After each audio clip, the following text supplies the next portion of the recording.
Hey guys, it's Christy with Christy's Custom Creations, and I had a special request to show how I clean up my tumblers by using acetone once they are finished. So to begin, you're going to take your completed tumbler. This one isn't 100% completed, but for this video we're going to say that it is.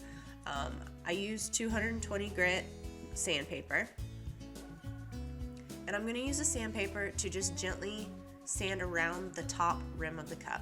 Some people like to use a Dremel.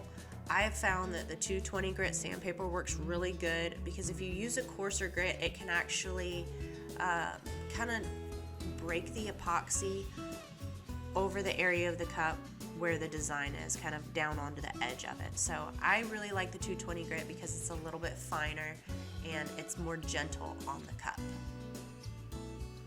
I also want to add that on the non-glitter tumblers, the epoxy seems to be just a little bit thinner around the edges, up on the rim and down at the bottom of the cup. So that's why I like to use the 220 grit. Once I'm done with the sandpaper, I'm going to take a flat razor. You can use any kind of razor. I prefer this flat razor. It fits my hand well and it's easy to slide around the cup. But I take it and I scrape off any excess epoxy or spray paint from when I spray painted and prepped the cup. After that, I'm going to take a little cotton pad with 100% acetone. I really like to keep my acetone in this little nail bottle container because it's easy to get out. As you can see, I just press on the lid or press on the top of it and it comes right out and wets the little cotton pad that I'm using. So I use the cotton pad and I wipe around the inside of the cup.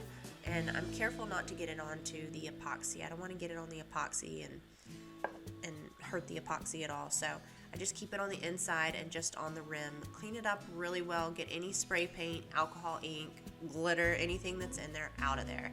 And after I do that, I wash it with Dawn dish soap to make sure my cup is clean, ready to go, and ready for my customers to use. And it's easy. There you go. Cup's clean, ready to go. Thanks for watching. I hope this helps, and if you enjoyed this video, please hit the like and subscribe button.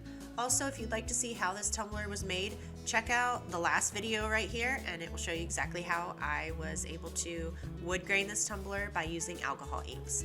Y'all take care.